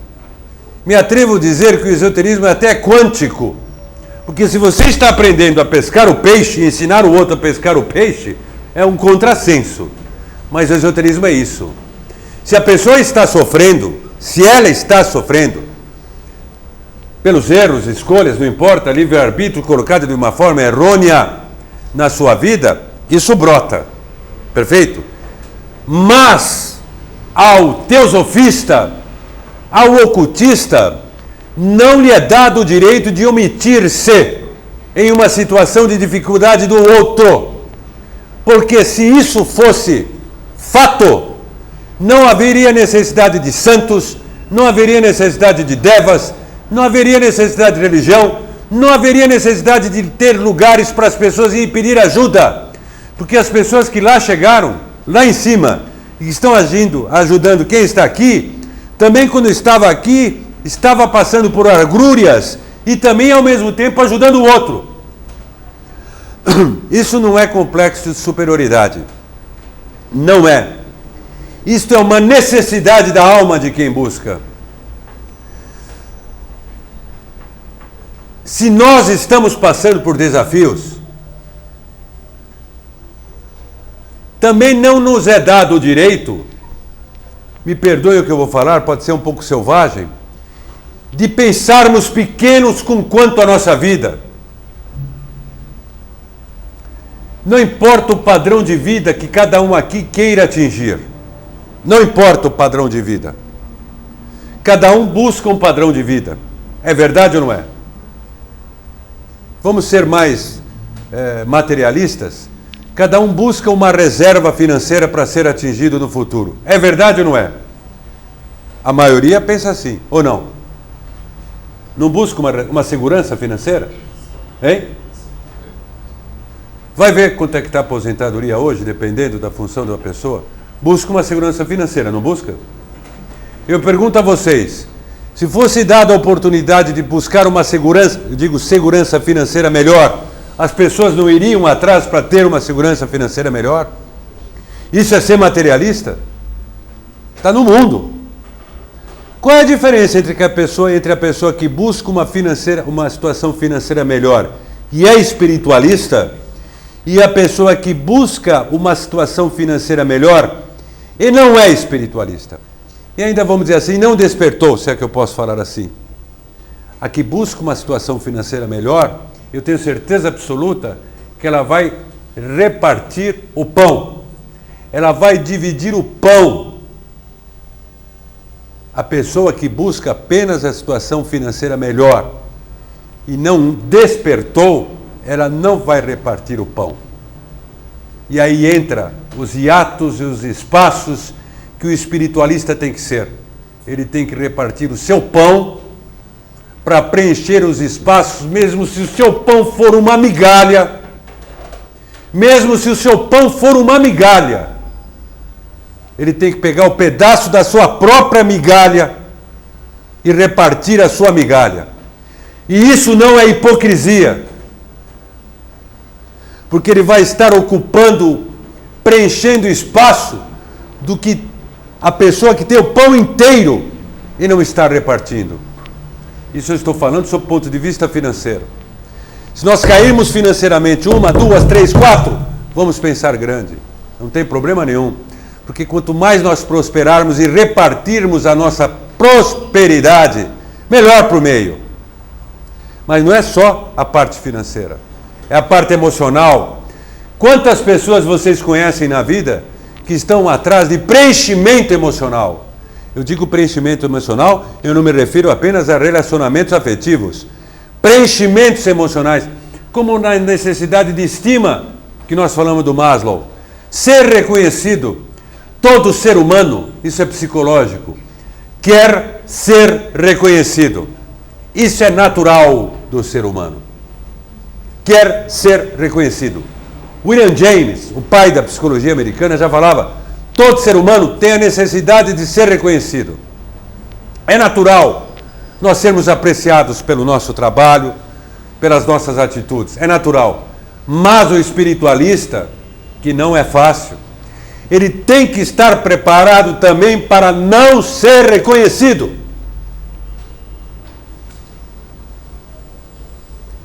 E não sendo reconhecido, ele continuar fazendo. Porque ele está preenchendo o espaço daqueles que indevidamente reconhecem quem não deve ser reconhecido, que não faz nada para os grupos sociais e para o sistema social. Então o espiritualista também tem que ocupar o espaço, esses espaços, em seus grupos sociais, em seus sistemas sociais. Preenchimento emocional é importante. Preenchimento de solidariedade, de fraternidade, de caridade, de amor é fundamental. Aí vai falar, mas isso é uma utopia. Eu não vou abrir o número da minha conta bancária para ninguém. Eu não vou tirar a minha roupa e dar para o outro. Olha, a caridade não dá para se mensurar. Não dá para se mensurar. Tem pessoas que mesmo tendo uma roupa, tira uma parte da roupa e dá para quem não tem. Isso não é loucura e nem delírio. Caridade, ou tzedakah, em hebraico, ou baraka, em sufi, não dá para se mensurar. É fórum íntimo. Não tem regra para isso. Assim como o verdadeiro discipulado, parafraseando o Krishnamurti, a verdade é uma terra sem caminhos. É uma terra sem caminhos. Nós temos os parâmetros, nós temos os indicadores, nós temos a teosofia clássica, o ocultismo clássico. Todo mundo segue aquilo lá, que é importante. Mas chega uma hora que o indivíduo tem que se tornar o seu próprio caminho. E para ele se tornar o seu próprio caminho, ele tem que sofrer o que o outro sofreu. Ele tem que passar pelas angústias do que o outro passou. Ele tem que até passar por doenças que os outros passaram, para saber identificar exatamente o que é aquilo lá. O George Arundel, que foi um dos presidentes mundiais da Sociedade Teosófica, casada com Rukmini Devi, que foi a mãe da senhora Radha Bourdieu, ele falava, quando o indivíduo passa por dificuldades, as dificuldades que ele está passando, quando o discípulo passa por dificuldades, é para ele poder identificar a dificuldade do próximo. Porque se ele não passar por aquelas dificuldades, ele não identifica a dificuldade do outro. Ele não vai identificar. Ele não vai identificar. O Jung afirmava que o indivíduo só evolui pelo sofrimento. O indivíduo mediano. Para que existe uma sociedade teosófica? Para que existem outras organizações espiritualistas importantes? Para fazer nós passarmos pelas mesmas dores que eles passaram? Parece um contrassenso que eu estou falando? Não necessariamente.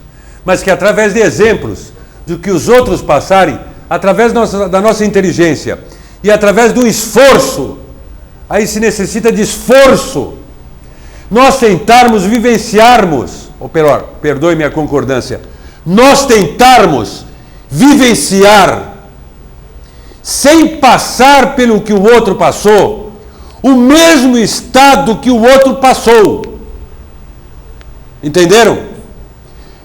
Isso é consciência interpessoal no mais alto grau. Nós tentarmos sentirmos, não vamos conseguir sentir na totalidade o que o outro passou, porque não estamos dentro do outro.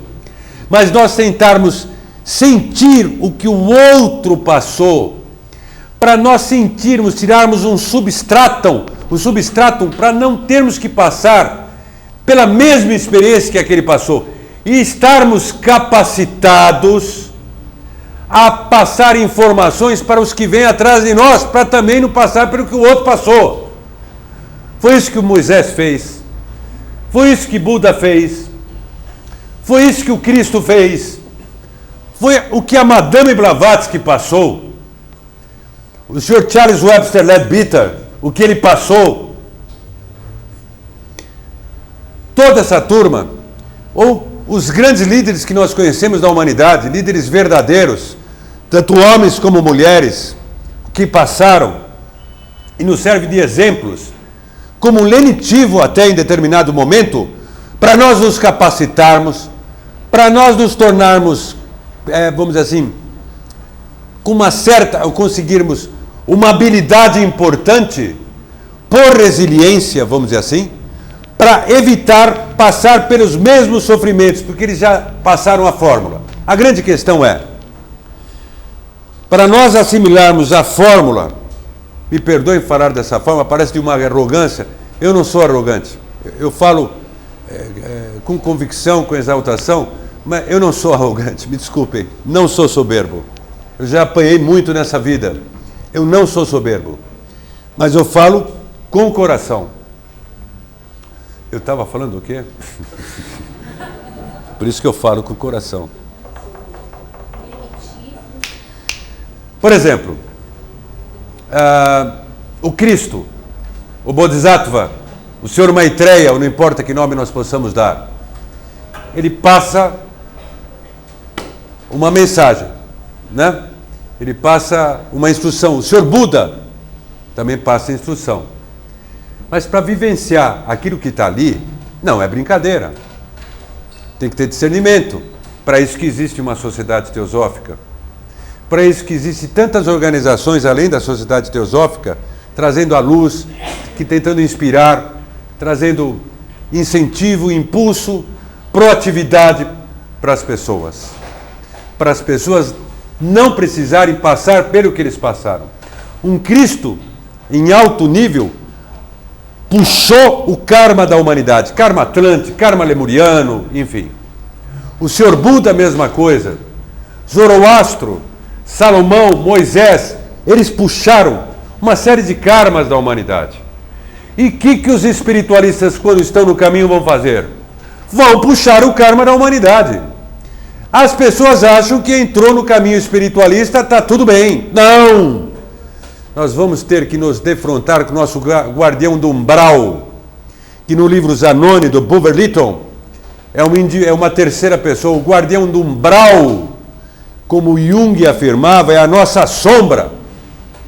E não temos que matar a sombra, temos que assimilar a sombra, ou o esqueleto dentro do armário, ou a sujeira embaixo do tapete. E isso não pode ser de uma vez, porque senão a pessoa entorta. Isso tem que ser aos poucos, só que quando entra no caminho do discipulado, isso é acelerado. É acelerado. É por isso que as pessoas acabam sofrendo muito e buscam, e não sabem que o karma foi acelerado. Foi acelerado. O indivíduo é inspirado pelo eu superior. Será que ele não sabe o número da Mega Sena? Se ele não consegue, será que ele não consegue identificar? Essa coisa de Mega Sena também está mais do que batido, hein? Será que ele não consegue identificar seus inimigos ocultos, as energias negativas que vêm para cima dele? Olha, desde que o mundo é mundo, tem energia negativa para tudo quanto é lado. Quando a gente fala mal de um outro, é energia negativa. Quando o pessoal pensa mal do outro, é energia negativa. Energia negativa é o que mais tem. É o que mais tem energia negativa. Mas o discípulo, quando ele pega essa carga da humanidade, ele puxa também isso para si. Ele tem que transmutar isso daí. E como é que ele transmuta? Através do processo do autoconhecimento, através dos estudos que ele tem, através da orientação que ele recebe, mas particularmente através do estado de espírito, através de uma tomada de decisão. Através de uma tomada de decisão. Ele tem que se bancar. Mas ao mesmo tempo ele não tem que ter orgulho de pedir ajuda. As pessoas acham que o indivíduo vai simplesmente ter uma autodefesa psíquica extraordinária que o deixará imune de tudo. Muito pelo contrário. Ele vai ter autodefesa psíquica, ele vai desenvolver os seus chakras, principalmente o chakra cardíaco, para ele sentir a necessidade do outro na realidade. O chakra frontal, que não é só evidência, clarividência, é para ele ter mais discernimento, é para ele ter mais insight. O chakra laríngeo, que não é apenas clareaudiência, é para ele ter mais poder de vontade, mais poder mental para realizar. Então, para realizar, assim sendo, todos esses poderes espirituais é para ele ter um relacionamento, vamos dizer assim, interpessoal, percebendo a interdependência, mas percebendo que ele vai falhar, percebendo que ele vai cair. Mas o que importa do discípulo em prova é que cada vez que ele caia, ele está consciente. Ele está consciente. É por isso que ele sofre. Porque ele está consciente. Porque quem não está consciente não sofre tanto quanto a pessoa que está consciente. Então, muita coisa que pode ocorrer na nossa vida, está tudo bem, vira tudo de perna para o ar. Faz parte do processo. Para o indivíduo desvirar para o ar e ainda dar a volta por cima. Por isso que eu digo que estar nessa fase não é pensar pequeno. Isso não é acesso de grandeza nossa. Isso não é... Não. Nós temos que pensar grande. O pensar grande aí é tanto no sentido material, como no sentido emocional, como no sentido de saúde, de acordo com a proposta de cada um de vocês, que o caminho de vocês é único, que o objetivo de vocês é único e deve ser respeitado. Cada um tem o seu tamanho de proposta. Puta, que Deus te abençoe, viu? Muito obrigado. Muito obrigado. Deus te abençoe. Cada um, e não significa que a proposta que nós perseguimos para a nossa vida, se é grande ou se é menor que o outro, seja melhor ou pior do que o outro. O que importa é a nossa consciência. Estado de discípulo em prova é um estado de consciência. Difícil é a coroa de espinhos, que é coronha também porque tomamos na cabeça, né? Eu falei coronha de espinhos, nunca vi isso na vida, né? Mas também é coronhada que vem. É um caminho do coração. As células do coração, elas pensam. E é verdade, as nossas células do coração, elas têm inteligência. Quando Salomão falava, o homem é o que ele pensa em seu coração, isso é verdade. Além de nós termos mente, no nosso coração tem células que pensam. Por isso que o homem é o que ele pensa em seu coração. Se nós lemos lá Luz do Caminho, fala que a Luz do Caminho é de uma sabedoria extraordinária que fala assim, procure prescrutar os corações dos homens, porque o mundo é feito através dos corações dos homens, subentende-se, homens e mulheres. Uma coisa é alguém falar para mim algo e no coração eu não acreditar, eu vou falar, é verdade, mas se no coração eu não acredito, não adianta nada. Tudo que eu acredito no meu coração é verdade. Se eu acredito no meu coração que eu posso vencer, eu vou vencer. Se eu acredito no meu coração que eu posso transformar uma adversidade material, emocional, de saúde, ela é verdade. Eu vou mudar. Eu vou vencer. Eu venço. Nada me falta. Nada me faltará. Nada me detém. Nada me deterá. Mas sabe como é que eu vou vencer? entendendo de fato o coração do outro. É ter a migalha e dividindo a migalha com o outro. Espiritualidade não é egoísmo, é fraternidade. E isso não é utopia. Vai continuar sendo considerado utopia por um tempo, por isso que são os poucos os despertos. Mas quanto mais despertos for transmitindo, não só em palavras, é fácil eu falar aqui, quero ver eu vivenciar, não só em palavras, mas em atos, nós começamos a mudar, que é a fase de mudança da quinta subraça que nós estamos para a sexta subraça. Essa mudança de quinta subraça para a sexta subraça, da quinta raça raiz, está fazendo que haja um impulso muito poderoso no planeta, acelerando o tempo.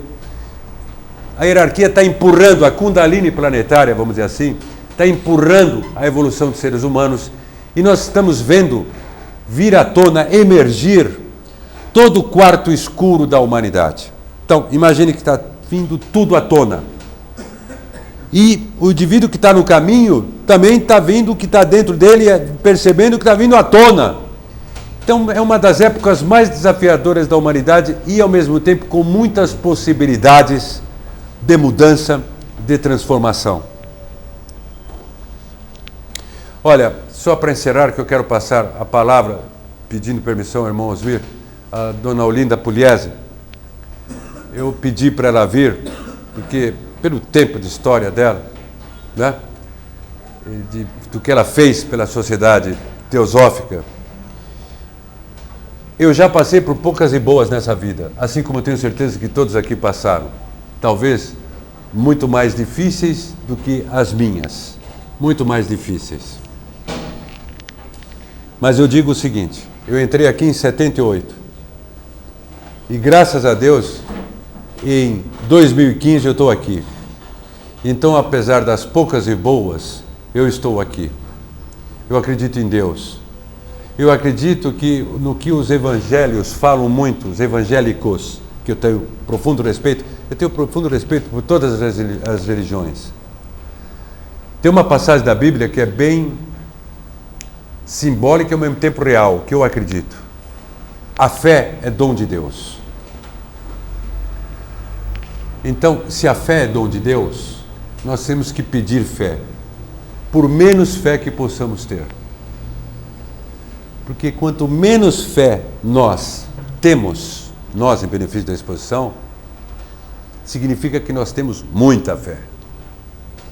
Eu não acredito em hipótese alguma, haja fé nisso. E não acredita tanto que realmente consegue fazer da vida um problema. Olha a fé que a pessoa aplica. E isso é meramente partículas partindo do cérebro da pessoa, dos conjuntos sutis, dos corpos sutis, e fazendo as transformações. Fé é dom de Deus. A fé vem do pedir. No princípio era o verbo, e o verbo estava com Deus, e o verbo era Deus. O Atma da teosofia é o poder da vontade. É o poder superior da vontade. É aquilo que brota em nós, que faz com que nós viremos a nossa vida de uma hora para outra. De repente vem e nós mudamos e nós falamos: basta, eu vou mudar, eu vou vencer. Eu vou atuar, eu vou compartilhar. Isto é o poder de Atma. A pessoa pode estar combalida, do nada, ela é soerguida. Isso é Atma. É a chispa divina dentro da pessoa. Atma é a verdadeira fé. É aquela vontade com convicção. Sem querer ser muito técnico, nós temos uma tríade superior. Atma, Buddha e Manas. Atma, vontade espiritual. Buddha, intuição, nosso Cristo interno. Manas, a nossa mente criativa. Esse triângulo está relacionado com a tríade da hierarquia planetária. O Manu, o Bodhisattva e o Mahashohan. O Manu, o Senhor da civilização, está relacionado com o nosso Atma. O Bodhisattva, o instrutor espiritual dos anjos e dos homens, com o nosso Buddha. O Mahashohan, não é? Com o nosso Manas. O Mahashohan representa o Espírito Santo. Então a teosofia, ela não nega nenhuma religião. Fé é dom de Deus. Então, nós podemos ser teosofistas, Rosa Cruzes, evangélicos, agnósticos, enfim, budistas, não importa. Se nós pedirmos fé, mesmo sem fé, é o melhor momento para a fé vir. Não é um paradoxo? Porque quando não se tem fé, está resistente.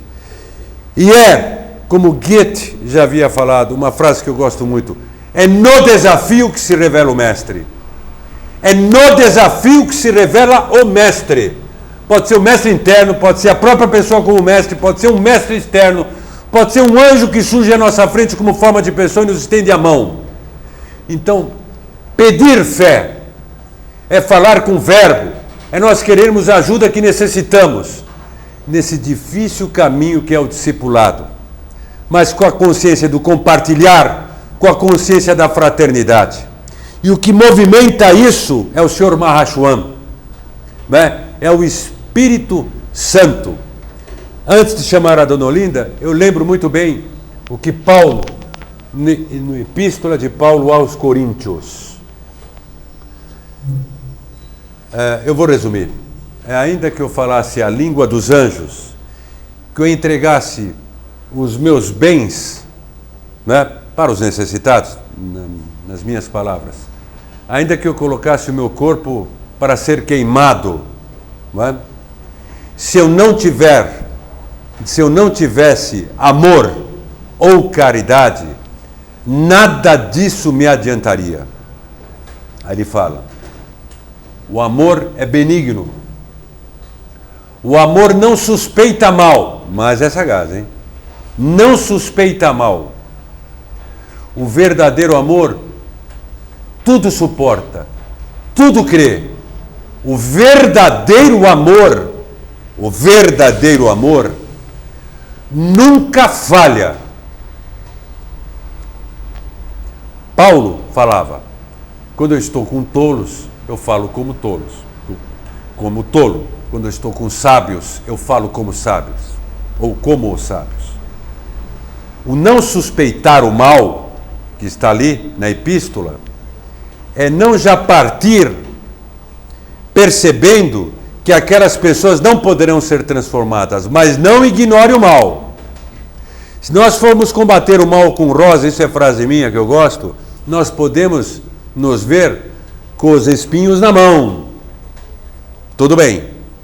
Mas partamos conscientes. Se partirmos conscientes, o verdadeiro amor nunca falha.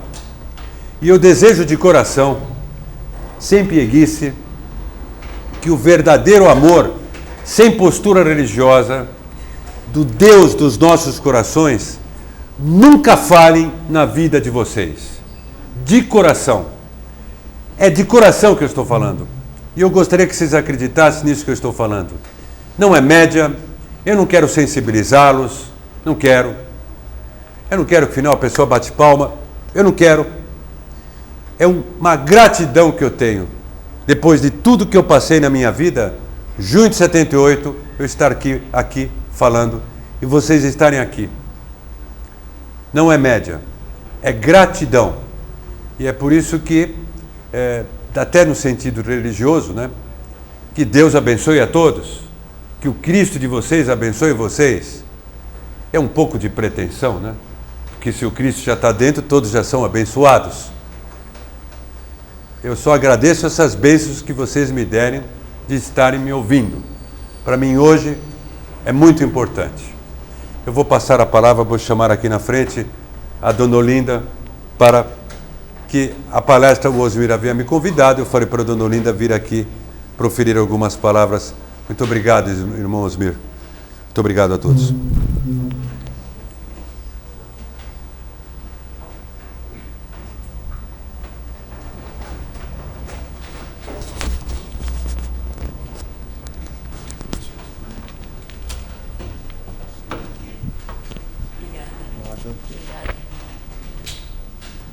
Meus irmãos, é uma honra estar aqui junto com vocês. Pode falar. Não sou oradora, mas o irmão Ricardo tanto insiste que eu venha falar alguma coisa sobre teosofia. Eu vou me sentar, peço licença.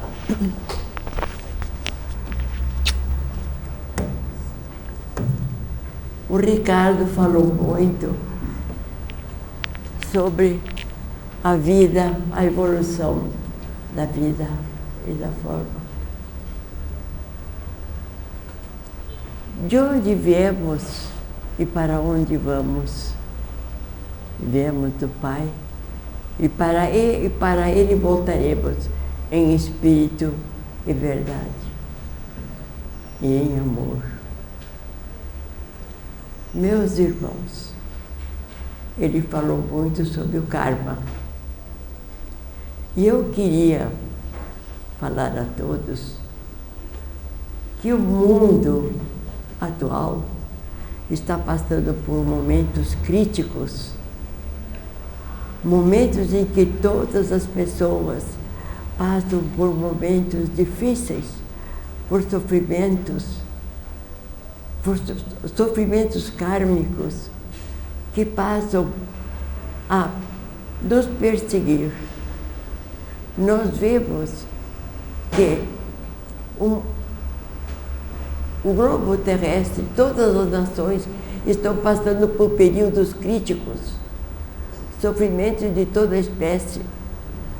Nós vemos guerras, vemos os países um contra o outro, mortes em quantidade, aviões que caem, barcos que afundam levando dezenas de pessoas à morte. E isso, o que está acontecendo então neste planeta?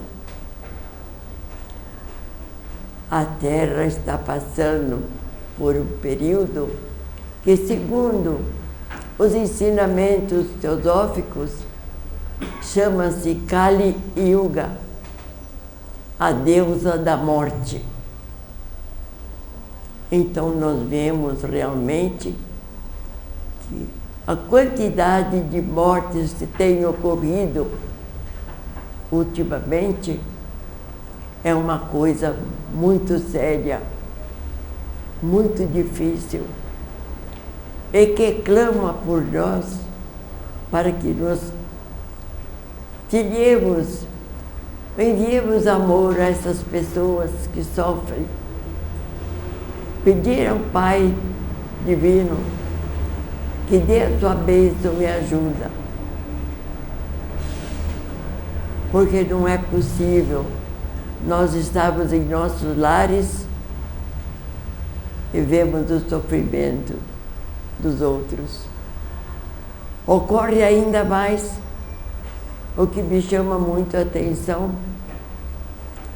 é o fato do desemprego em massa, onde há pais que têm famílias, filhos pequenos, filhos para criar, e, no entanto, falta o alimento no lar, falta a educação para os filhos nas escolas.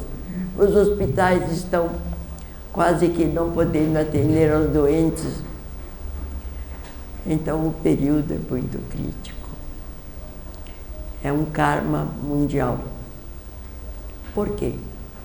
Devido à nossa própria conduta, nossos pensamentos, nossos sentimentos, etc. Quero voltar a um assunto que depois eu chegarei onde o Ricardo falou. Quando Deus criou o universo, determinou que a Terra seria a terra onde seus filhos iriam viver, a terra prometida, onde deveria correr o leite e o mel. O leite é a pureza, é a abundância, é a prosperidade, é a fartura para os filhos. O mel seria a fraternidade, a doçura, o amor, a compreensão, a tolerância. E isto não está acontecendo.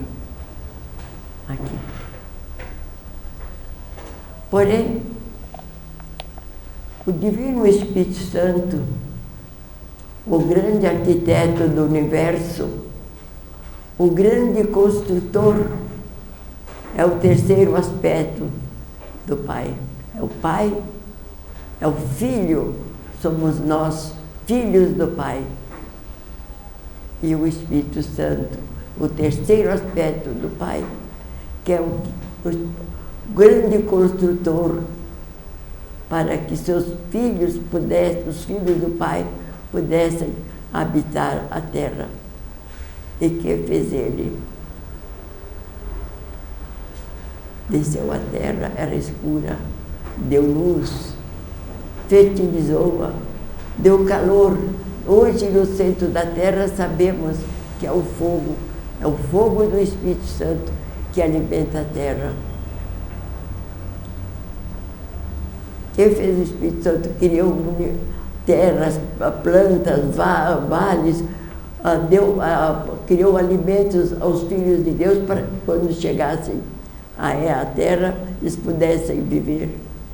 É assim. Pronta a terra pelo grande construtor, o Espírito Santo,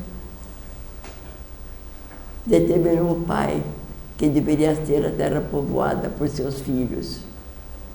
O que fez então o grande arquiteto? Ele construiu duas formas, duas estátuas. De que forma? Do barro da terra. Eram na forma de um homem e de uma mulher. Prontas as duas imagens, ele fez um coração em cada um dos corpos. E ali depositou uma centelha divina, um Filho de Deus que desceu do seio do Pai para a terra. E aí, em união com o Espírito Santo, surgiu a vida e a forma. Um coração que batia para dar suprimento àquele corpo físico. Um coração que irradiava vibrações divinas a todos os membros e a todos os órgãos daquele corpo. E disse Deus, essas duas formas, crescei-vos e multiplicai-vos. E como se poderia multiplicar e criar toda a humanidade? Mais uma vez, quando uma mulher estivesse pronta para ser mãe, o Espírito Santo de Deus trazia para o órgão interno da mulher uma centelha divina. Mas, antes, ele fazia um coração. E nesse coração iria constituir o sacrário divino. E nele colocava o Filho de Deus. Durante 9 meses, período de gestação, um corpo foi formado. Mas de que forma? Pelas irradiações divinas que saíam daquele ser divino no coração. Então o corpo começou a adquirir forma, a forma humana. Nasceu a criança depois de 9 meses. Nasceu uma criança perfeita, cabeça, tronco, membros e os órgãos todos perfeitos. Por que tudo isso? Feito a imagem e semelhança de Deus, aquelas duas imagens que foram feitas no início da terra ser habitada. Por quê? O nosso corpo também é divino, porque recebe as emanações divinas do Cristo que está em nós. É um corpo que é o templo de Deus vivo, o nosso corpo. e devemos respeitar este corpo, porque ele é a morada do Filho de Deus. Então nós vemos, nessa época em que o mundo está atravessando grande quantidade de assassinatos, matar é um dos maiores pecados do mundo, porque está matando aquilo que Deus está criando ou mantendo vivo, e também impedindo que essa centelha divina que desceu à terra ou veio para a sua manifestação aqui fosse interrompida por efeito de pessoas maldosas que não têm o mínimo resquício de educação e sentimento de que cada um é um filho de Deus. E o que essa pessoa faz, matando o seu próximo, é um ato de desamor, é um ato em que há uma ofensa ao Pai divino. Por isso, não estou para julgar, mas estou para analisar. A Terra está passando por momentos críticos devido à falta de conhecimento de que todas as pessoas, a maioria, todas não, desculpe, de que a maioria das pessoas desconhecem e cometem coisas muito sérias em relação aos próprios seus irmãos em Deus. Assim, então, nós vemos, meus irmãos, que nas religiões, felizmente, tem normas de conduta para todos os seus seguidores. Nós vemos na Bíblia que há os 10 mandamentos divinos que dão formas de como o homem deve se conduzir em sua vida. Nós vemos que na teosofia também há normas, há orientações dadas àqueles que buscam um conhecimento maior.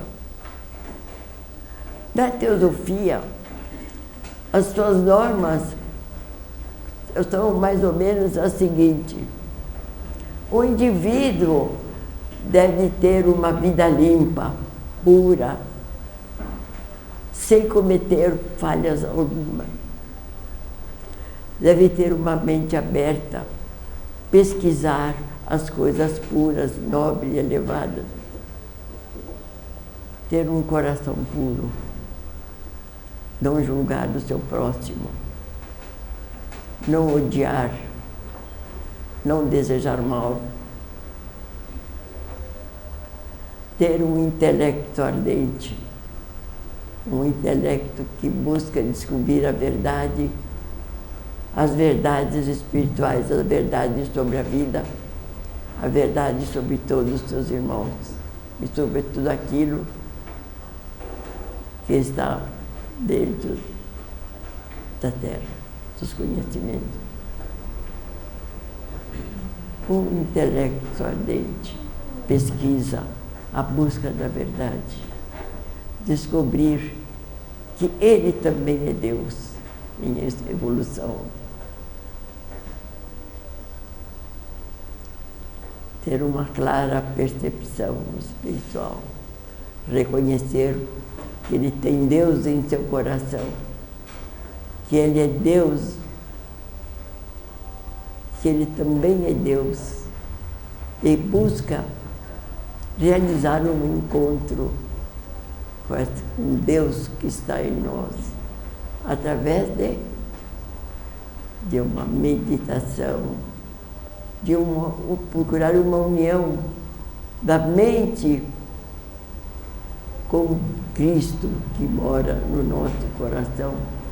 Somente assim poderemos adquirir a paz que ultrapassa o entendimento. Deus em nós, dizia São Paulo, esperança de glória. Deus em nós nos dá paz, nos dá o equilíbrio, nos dá a sabedoria.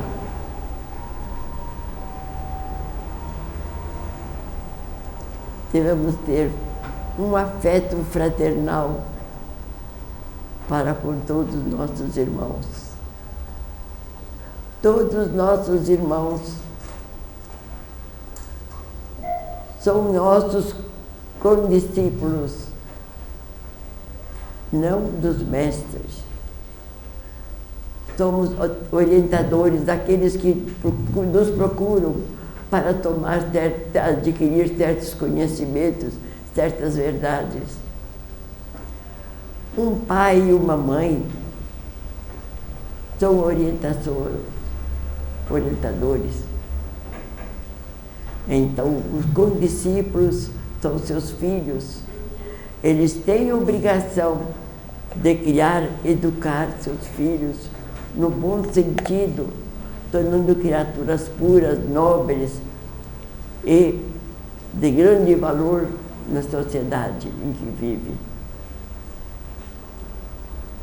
Então, devemos ter um respeito profundo para aqueles que nos ensinam a verdade espiritual e a nossa conduta, que são os nossos queridos mestres de sabedoria. Eles nos ensinam que devemos ter um valoroso suportar de injustiças pessoais que muitas vezes ocorrem a nós. Devemos perdoar aqueles que nos ofendem e que nos fazem sofrer. Orar para eles, para que despertem sua consciência espiritual. Nós devemos não ter receio algum de divulgar as sabedorias divinas através da sociedade teosófica, através dos ensinamentos teosóficos. Devemos ter clara percepção espiritual, fazer as meditações em nossos corações, procurando unir nossa consciência com o Cristo que está em nós. E assim, meus irmãos, são ensinamentos sagrados dados pelos mestres. Pela Bíblia, aos 10 mandamentos. O primeiro mandamento é amar a Deus sobre todas as coisas. É o que devemos fazer nas nossas meditações, quando procuramos nos identificar com o nosso Deus interno. Amar este Deus que está em nós. Amando a Ele é amar também o Pai, nosso Pai que está nos céus. Não devemos jurar falso testemunho usando o nome de Deus, porque aí é mentir. Devemos respeitar os dias, determinados dias, para que possamos viver um dia de recolhimento espiritual. Segundo os 10 mandamentos, é respeitar os domingos, dias santos e santificados, porque a semana tem 7 dias. O 7º dia é o domingo. Então, o domingo é um dia santo, que nós deveríamos, não há o trabalho diário de todo dia, um dia que compete a um recolhimento espiritual. Nos unimos a Deus, que está em nós e que está nos céus. Diz também que não devemos roubar, não devemos tirar aquilo que é dos outros, não cobiçar os bens alheios, e dê a Deus o que é de Deus. É o homem que tem seus bens, a ele terá seus bens. Não podemos prejudicar o nosso próximo em nenhum sentido. E assim por diante, meus irmãos, são regras, leis que nós devemos seguir. Para quê? Para que assim, seguindo-as, nós teremos, primeiro de tudo, crescemos em espiritualidade. E, por outro lado, estamos colaborando para um mundo melhor.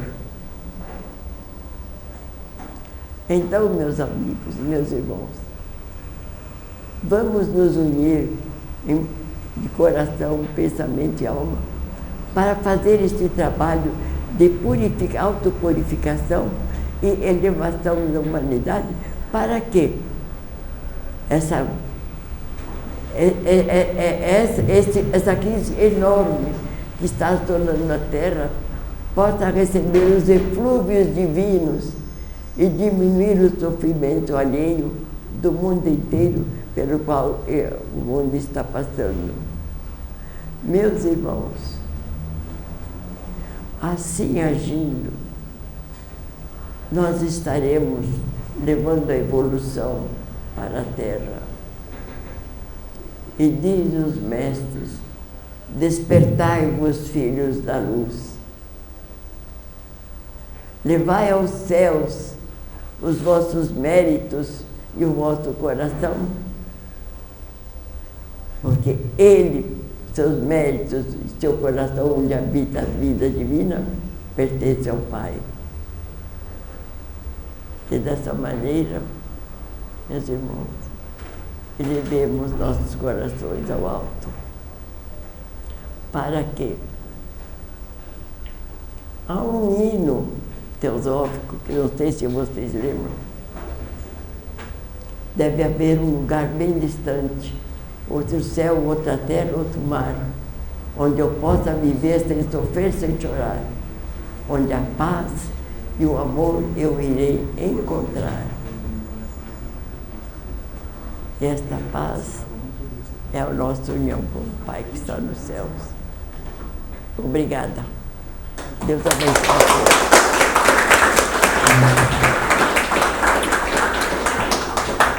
A Dona Olinda tem 93 anos de idade, mais de 60 anos de teosofia. Eu agradeço a luz que a senhora trouxe para nós agora. Muito obrigado. Dona Olinda, muito obrigado, tá? Já eu cumprimento a senhora, tá? Em nome da Loja Liberdade, a gente quer agradecer mais uma vez ao Ricardo pela presença aqui, ele sempre faz isso pra gente. Agradecer a Dona Olinda também, tá? E refletir as palavras que a Dona Olinda falou, que isso aqui, como se diz, é a sabedoria, 70 anos de teosofia. Então a gente tem que levar realmente isso em conta e meditar sobre isso. E como nós já fechamos o prédio às 10, já estamos no limite, eu queria lembrar que semana que vem, o Ricardo até falou 2 vezes aqui sem querer sobre o sufismo. Semana que vem nós vamos ter aqui um sheik. É um sheik, Abdur Rauf, ele vai dar uma palestra aqui sobre pérolas de sabedoria da tradição sufi. Então estamos convidando todo mundo aqui que quiser conhecer. O sufismo é o braço esotérico do islamismo. Quem acha que o islamismo é só o cara ser cheio de bomba e matar, não, ele tem um lado esotérico lindo também.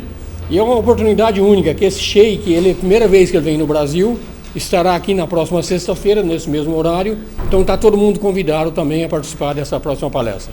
E mais uma vez, Ricardo, muito obrigado. Grande abraço. Obrigado. Muito obrigado. Obrigado a todos também. Tá?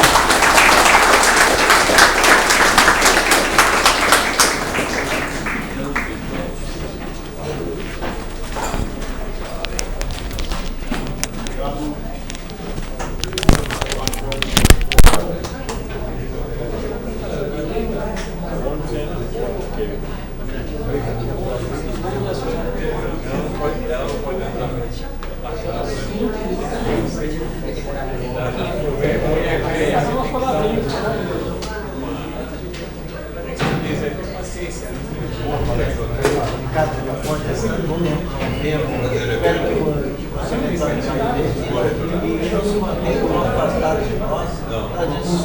maravilhoso que você está. Muito obrigado. Tá bom? Prazer em vê-lo. Mas eu não ia.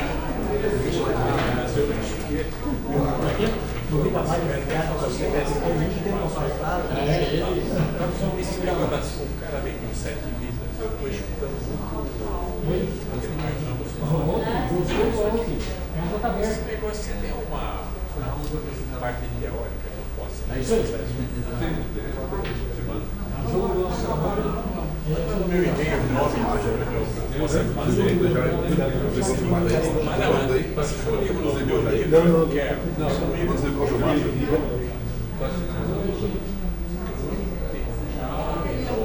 Falou isso aí de forma. Veja, eu não sei se ele me falou que ele gerou a pessoa que é o hormônio.